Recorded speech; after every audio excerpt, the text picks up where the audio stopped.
Halo teman-teman, Assalamualaikum warahmatullahi wabarakatuh. Oke, gimana kabarnya hari ini? Tentu semoga kita dalam keadaan sehat dan selalu dalam lindungannya. Oke teman-teman, seperti biasanya kita berjumpa lagi di perkuliahan pedagogi di pertemuan yang ketiga. Nah, alangkah lebih baik jika perkuliahan ini kita mulai dengan baca doa terlebih dahulu. Sudah mulai. Cukup? Oke, terima kasih teman-teman. Gimana hari ini? Sudah sarapan? Sudah makan? Oke, sip. Berarti sudah, berarti kita siap untuk melaksanakan perkuliahan. Ya, teman-teman, sesuai dengan jadwal kita bahwa pada hari ini kita akan belajar tentang pedagogik sebagai ilmu pengetahuan. Apa itu pedagogik sebagai ilmu pengetahuan? Mari kita bahas. Pada perkuliahan hari ini, kita memiliki tujuan. Yang pertama adalah teman-teman mahasiswa dapat menjelaskan pedagogi itu sebagai ilmu pengetahuan. Kemudian mahasiswa juga dapat menjelaskan fungsi keilmuan pedagogi. Gimana sih keilmuan pedagogi itu? Bagaimana penerapannya? Kemudian mahasiswa juga dapat mengidentifikasi masalah yang berkaitan dengan pedagogi sebagai ilmu pengetahuan. Jadi teman-teman tidak hanya menjelaskan saja, tapi juga diharapkan bisa mengidentifikasi permasalahan-permasalahan yang muncul di lingkungan pendidikan berkaitan dengan pedagogi dengan aspek ilmu pengetahuan, teman-teman. Nah, ini tujuan perkuliahan kita hari ini. Nah, teman-teman, langsung saja kita masuk ke materi. Apa itu ilmu? Nah, di sini adalah pengertian ilmu pengetahuan ya, yaitu sebuah usaha sadar untuk menyelidiki, menemukan, dan meningkatkan pemahaman manusia dari berbagai segi kenyataan dalam alam semesta. Jadi ilmu itu merupakan sebuah usaha sadar. Jadi kita tahu, kita sadar bahwa kita sedang mempelajari sesuatu. Nah, itu adalah ilmu. Kalau tidak sadar, bukan ilmu. Ya. Nah, ilmu itu bukan hanya sekedar pengetahuan saja, teman-teman, tapi juga merangkum sekumpulan pengetahuan yang didasarkan atas teori-teori yang telah disepakati sebelumnya dan dapat secara sistematis diuji. Di mana? Apakah konsisten atau tidak? Kemudian pengujian itu pun menggunakan seperangkat metode yang diakui dalam bidang ilmu tertentu. Jadi sebuah ilmu itu tidak hanya sekedar pengetahuan, tidak hanya tahu saja, tapi ke pengetahuan itu, apa yang diperoleh itu diuji terus-menerus dan konsisten hasilnya. Nah, itu adalah ilmu. Dan proses pengujian pun itu menggunakan metode-metode yang sudah diakui.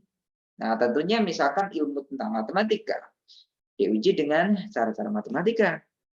Kemudian ilmu sains, ilmu sosial, menggunakan sosial, psikologi, menggunakan psikologi.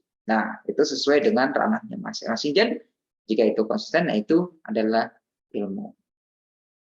Nah, di sini ada beberapa ciri-ciri ilmu, teman-teman. Yang pertama itu memiliki objek kajian. Apa sih yang dikaji dari ilmu tersebut? Nah, jadi harus ada kajian yang dibahas oleh ilmu tersebut. Kemudian juga memiliki metode khusus. Ada metode-metode yang digunakan oleh ilmu tersebut. Dan sifatnya juga sistematis, jadi berurutan, ada step-step yang harus dilalui. Kemudian bersifat universal, tidak hanya di lingkup itu, tapi bersifat universal, bersifat umum, bisa digunakan dimanapun. Kemudian juga bersifat objektif, tidak subjektif ya kalau ilmu itu, objektif, jadi benar-benar. Kemudian bersifat analitis dan juga bersifat verifikatif. Kemudian pedagogi itu juga dapat dikatakan sebagai ilmu karena ada sifat-sifat tadi, teman-teman. Ya. Kemudian karena ilmu tersebut, karena pedagogi itu juga penting, maka Pedagogi itu memiliki sebuah peran atau fungsi. Fungsi yang pertama, deskriptif. Di mana itu fungsi deskriptif? Yaitu menjelaskan. Jadi secara mendeskripsikan karakteristik anak itu seperti apa sih? Nah, itu adalah fungsi pedagogi. Kemudian fungsi prediksi. Jadi memprediksi apa yang akan terjadi. Kemudian juga mengontrol. Dalam hal ini berarti mengendalikan perkembangan anak. Nah, ini juga kan nanti berkaitan dengan mengembangkan. Gimana sih perkembangannya? Jadi mengembangkan potensi yang ada. Nah, teman-teman, ada beberapa objek ilmu pedagogi. Nah, tapi di sini ada syarat-syarat yang harus dilalui, yaitu memiliki objek studi. Nah, atau yang sering disebut objek formal. Nah, objek formal tersendiri yang membedakannya dengan objek studi dan disiplin lainnya. Nah, ini kriteria ilmu. Kalau pedagogi itu jelas, pedagogi itu membahas tentang karakteristik anak. Setiap anak itu seperti apa sih gitu. Kemudian metodis, yaitu menggunakan metode penelitian ilmiah tentu yang tepat dalam rangka mempelajari objek studinya.